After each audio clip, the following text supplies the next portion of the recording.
नमस्कार, मी श्याम उगले. आपण पाहतात फ्री मीडिया. हिंदू हृदय सम्राट शिवसेना प्रमुख बाळासाहेब ठाकरे समृद्धी महामार्ग नागपूर ते मुंबई या दरम्यान प्रत्यक्षात 10 जिल्हे आणि अप्रत्यक्षामध्ये 14 जिल्ह्यांना जोडणारा हा समृद्धी महामार्ग आता अंतिम टप्प्यात पोहोचलेला आहे.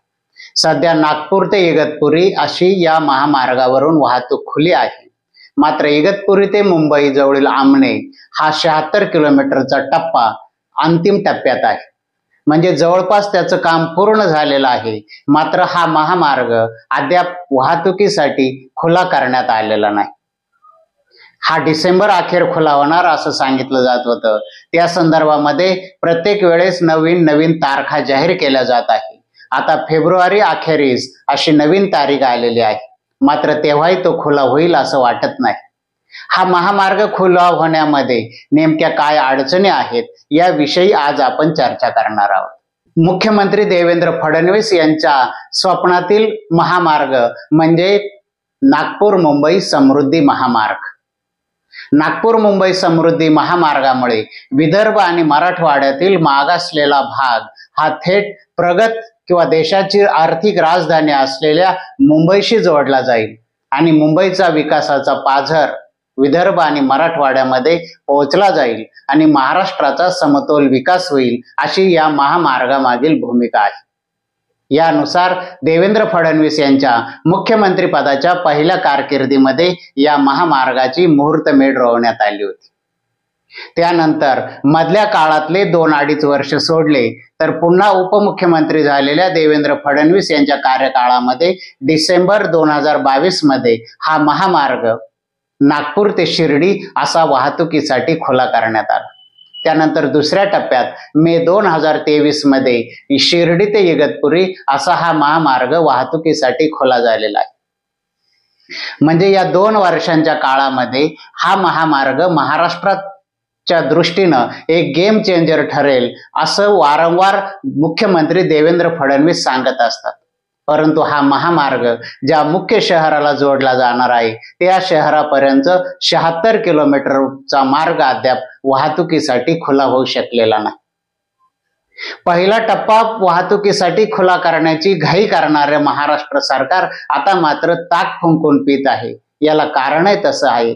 घाई गर्दीमध्ये पहिला टप्पा डिसेंबर 2022 मध्ये वाहतुकीसाठी खुला करण्यात आला.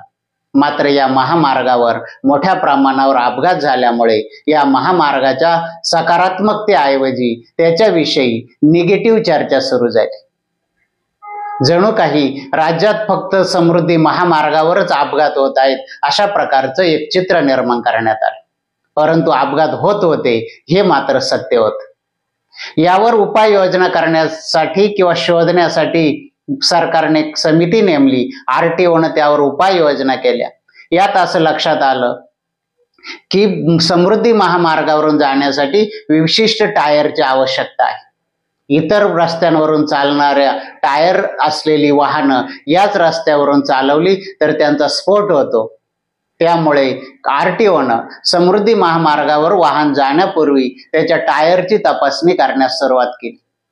त्यानंतर या वाहनांचा वेग प्रचंड असतो त्यामुळे अपघात होतात असं समोर आलं. यामुळे RTO कडून वाहनांचा वेग मर्यादित राहील यासाठी वाहनांचा वेग तपासणारी यंत्रणा या महामार्गावर कार्यान्वित करण्यात आली. त्यानंतर पुढे तिसरंही कारण असं आलं की रस्ता अत्यंत सरळ आहे त्यामुळे चालकाला संमोहन होतं आणि त्याला डुलकी लागण्याचा धोका निर्माण होतो. संमोहन आणि डुलकी यामुळेही अपघात होत असल्याचं समोर आलं. गेल्या 2 वर्षांमध्ये समृद्धी महामार्गावर 200च्या जवळपास अपघात होऊन तितक्याच लोकांचा मृत्यू झालेला आहे. यावर वेगवेगळ्या उपाययोजना करण्याचं काम समृद्धी महामार्ग किंवा MSRDC कडून सुरू आहे. संमोहनावर उपाय म्हणून समृद्धी महामार्गाच्या दुभाजकांमध्ये वेगवेगळ्या प्रकारचे स्टॅच्यू किंवा आकार उभे करण्यात आले आहेत. म्हणजे वाहन चालकांचं तिकडे लक्ष जाईल आणि त्याचं संमोहन दूर होईल हा त्या पाठीमागचा हेतू आहे. परंतु आणखी एक अडचण आहे. ती अडचण अशी आहे की एकदा समृद्धीवर वाहन गेलं की त्या वाहन चालकाला रिफ्रेश होण्यासाठी रस्त्यामध्ये कोणतीही सुविधा नाही. ही अडचण ओळखून MSRDCने आता समृद्धी महामार्गावरती 21 ठिकाणी वे साईड अम्युनिटीज म्हणजे वे साईड सुविधा केंद्र म्हणजे रस्त्याच्या बाजूला सुविधा केंद्र असं साध्या सरळ मराठी भाषेत म्हणता येईल. अशा प्रकारची 21 सुविधा केंद्र उभारण्याचं काम सुरू आहे.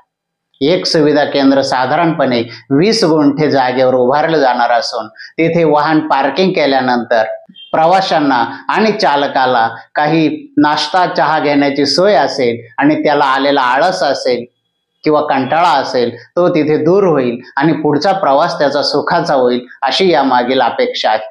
यानुसार महामार्गाच्या एका बाजूला 10 म्हणजे मुंबई ते नागपूर या बाजूला 10 सुविधा केंद्र असणार आहेत, तर नागपूर ते मुंबई या बाजूला 11 सुविधा केंद्र असणार आहे. या सुविधा केंद्रांवरती आता MSRDCने आणखी एक टेंडर काढला आहे, ते म्हणजे स्वच्छतागृहांचं.